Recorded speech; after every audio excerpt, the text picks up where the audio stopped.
Shivani TV நேயர்களுக்கு வணக்கம். போன வீடியோவில் நம்ம என்ன பார்த்தோம் அப்படின்னா, திருமண பொருத்தம் எப்படி பார்க்கணும் அப்படின்னு பார்த்தோம். ஸோ உங்களுடைய வரவேற்பு நல்லா இருந்தது. உங்கள் அனைவருக்கும் நன்றி. இப்போ அடுத்து நம்ம ரொம்ப முக்கியமாக பார்க்க போறதுன்னா, ஒரு ஜாதகருக்கு சொந்தத்தில் அமையுமா அந்நியத்தில் அமையுமா, ஒரு ஜாதகருக்கு வரன் சொந்தத்தில அந்நியமா அப்படின்ற மாதிரி இருக்குது. இன்னைக்கு நகர்ப்புறத்துல இதை பத்தி கவலைப்படுறதில்லை. ஏன்னா இன்னைக்கு இருக்கிற சிச்சுவேஷன் 90s கிட்ஸ் அப்படின்னு சொல்லக்கூடிய இளைஞர்கள் பாத்தீங்கன்னா, இளைஞர்கள் திருமணமே தடையா போகுது, இதுல என்னடா சொந்தம் பந்தம் அப்படின்ற இடத்துல இருக்கிறாங்க. ஆனா கிராமப்புறத்துல பாத்தீங்கன்னா இந்த சொந்தத்துல கொடுக்கணும் என்பது அப்படியே பாத்தீங்கன்னா இருக்க ஜெனரேஷனுக்கு, அதாவது பெற்றோர்களுக்கு ஒரு அதிக ஆர்வம் இருக்கும். சரி, இப்ப இதுல பெற்றோர்கள் ஆர்வத்தை தாண்டி பெண் பிள்ளைகளா இருந்தாலும் சரி, பசங்களா இருந்தாலும் சரி, நம்ம அத்தை பொண்ணு இருக்கு, மாமா பொண்ணு இருக்குது, அத்தை பையன் இருக்காப்ல, மாமா பையன் இருக்காப்ல அப்படின்ற ஒரு நினைப்புல வண்டி ஓடும். அந்த நினைப்பு சக்சஸ் ஆகிடுச்சுன்னா பிரச்சனை இல்லை. அப்படி சக்சஸ் ஆகலைன்னும் போது ரொம்ப ஒரு கஷ்டம். அப்படி ஒரு சூழல் தான். அதனாலதான் இந்த வீடியோவை நான் போட்டேன். இந்த ஒரு ஜாதகத்தை என்னுடைய மாணவர் ஒருத்தர் பார்த்தாரு, அவங்க அக்காவுக்கு தாமதமாயிட்டே இருக்குது சார் திருமண விஷயத்துல அப்படின்னு சொல்லி. அப்படி பார்க்கும் பொழுது அந்நியத்தில் அமைப்பான்னு அந்த பையன் சொன்னாப்புல, இல்லை சார் இந்த மாதிரி மாமா பையனை தான் சின்ன வயசுல இருந்து அக்கா நினைச்சிட்டு இருக்காப்புல, அந்த பையனும் நல்லா பேசினாங்க வச்சாங்க. இப்ப அவங்க அம்மா ஒத்து வர மாட்டாங்க, அக்கா டோட்டல் அப்செட் சார் அப்படின்னு சொன்னாப்புல. அப்ப இல்லப்பா, அக்கா ஜாதக பிரகாரம் அந்நியத்துல தானேப்பா இருக்குதுன்னு. சோ அப்ப பாத்தீங்கன்னா இதுல என்ன நடக்குது, இந்த ஜாதக அமைப்புகள் இப்படி இருக்கிற சூழ்நிலையில இந்த மாதிரி ஒரு நினைப்புகள் வச்சு அது கிடைக்காத பட்சத்துல ஏமாற்றம் வரும். சரிங்களா?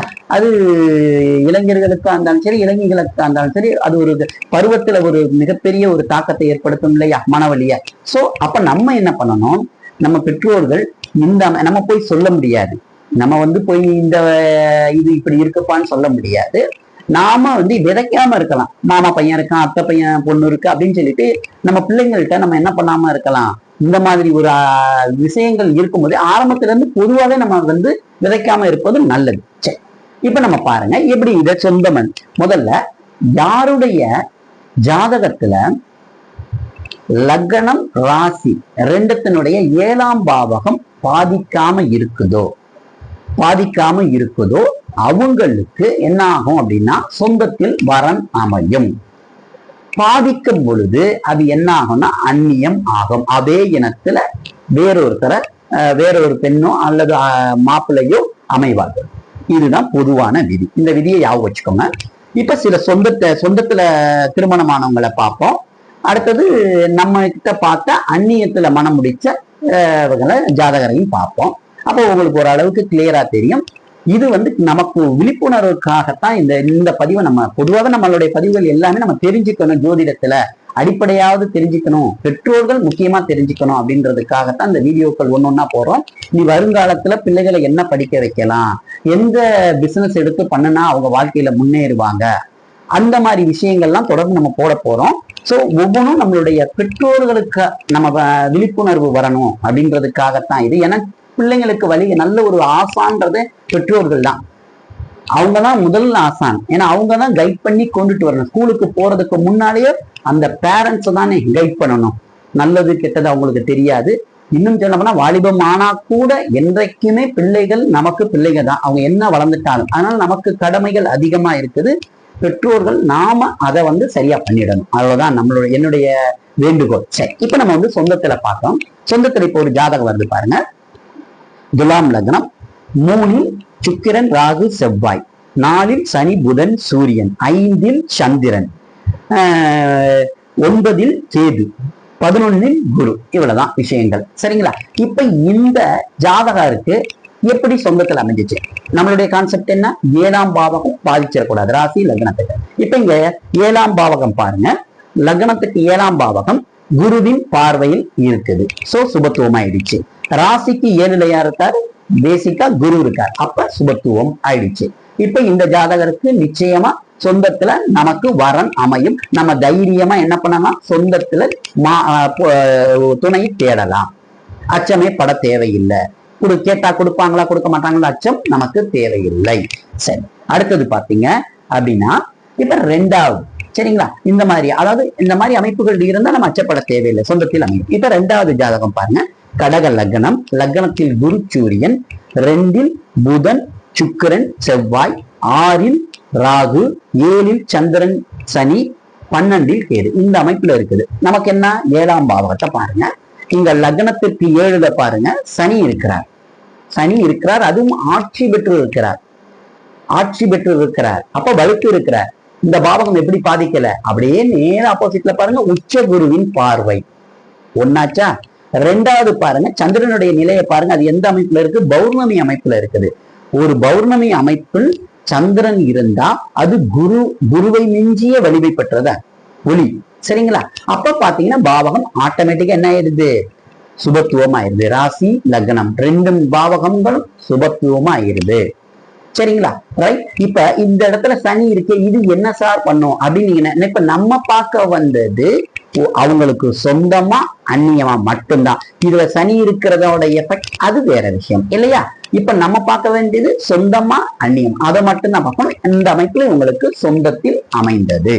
அடுத்தது பாத்தீங்க அப்படின்னா 3வது ஜாதகம் போடுறேன் பாருங்க. இவங்க கன்னி லக்னம். இந்த ஜாதகம் பார்த்துக்கோங்க.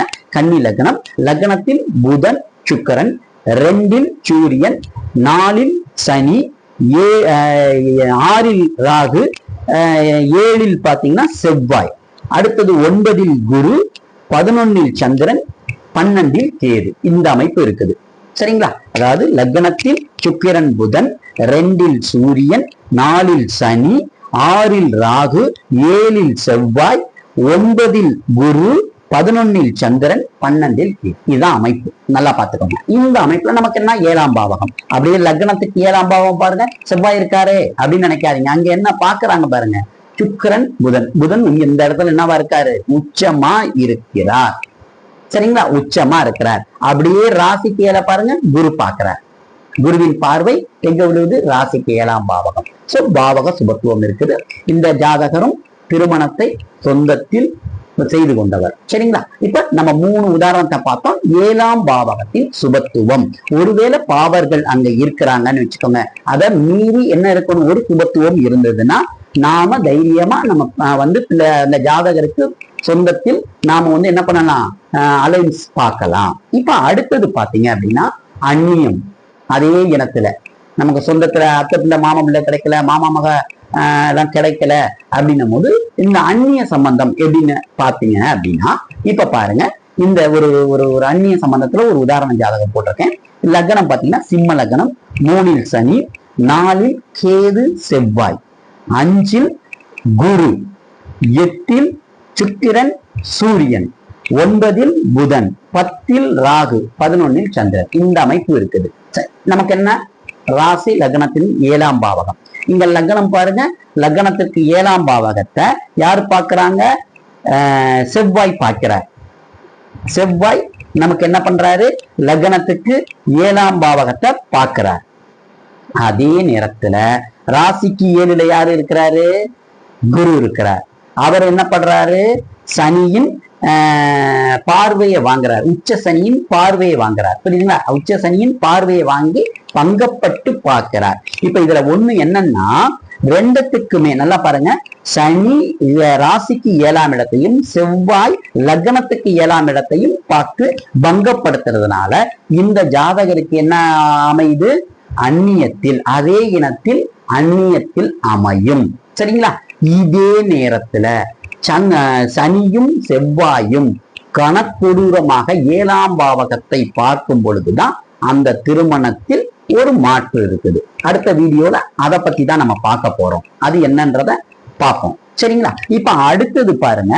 இப்ப அடுத்து அதே அந்நியத்துல இன்னொரு இது போடுறேன்.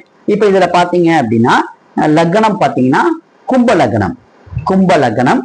சூரியன் புதன் குரு லக்னத்துல இருக்கிறாங்க.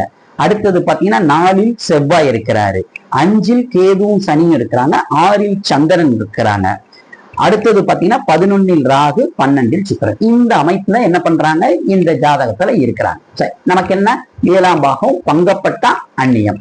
இப்ப இதுல பாருங்க, 7ஆம் பாவகத்தை யாரு பாக்குறாங்கன்னா சனியும் பார்க்கிறார், செவ்வாயும் பார்க்கிறார். அந்த இடத்துல யாரு அந்த இதை சரிபடுத்துறாங்க? 7ஆம் பாவத்தை குருவும் புதனும். ஒரு லக்னத்தில் குருவும் புதனும் இருந்தால் அவங்க திக்பலம் ரஸ்தான பலத்தை அடைஞ்சிருவாங்க. சரிங்களா? அது ஒரு பலம். அந்த பலத்தை அடைந்தவர்கள் என்ன பண்றாங்க? அந்த 7ஆம் பாவகத்தை தொடர்பு கொள்றாங்க. ராசிக்கு 7ஆம் இடத்துல யாரு வந்துடுறாங்க? சுக்கிரன் வந்துடுறாங்க. இந்த அமைப்புல என்ன ஆகுது? இவருக்கு அந்நியம். சரிங்களா? அந்நிய துணை கிடைக்கிறது. ஓகேங்களா? இப்ப அடுத்தது நம்ம பார்க்க போறோம் 3வது ஜாதகம். இந்த அமைப்பை பார்க்க போறோம். இப்ப இதுல பாத்தீங்க அப்படின்னா கன்னி லக்னம், லக்னத்தில் குரு சனி, லக்னத்தில் குரு சனி இருக்காங்க. 5ல் கேது இருக்கிறாங்க. 8ல் சந்திரன், 9ல் செவ்வாய் சூரியன், 10ல் புதன் சுக்கிரன், 11ல் ராகு. இவ்வளவுதான் இருக்காங்க. இந்த அமைப்புல இருக்காங்க. இப்ப இவங்களுக்கு எப்படி? 7ஆம் பாவகத்தை பாருங்க. குருவும் பாக்குறாரு, சனியும் பாக்குறாங்க. இப்ப நீங்க சனி பாத்தீங்கன்னா நட்புன்ற வீட்டுல இருக்குது. குருவை விட சனிக்கு தான் இந்த வீடு நட்பு.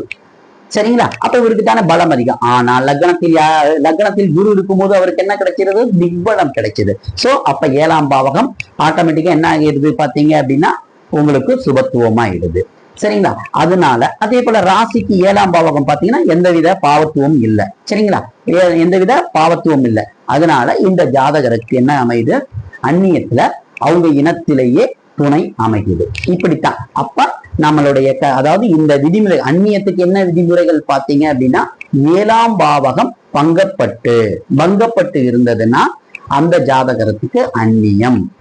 7ஆம் பாவகம் சுபத்துவமா இருக்கும் பொழுது அந்த ஜாதகருக்கு சொந்தத்தில் மனம் முடிக்க வாய்ப்புகள் இருக்குது.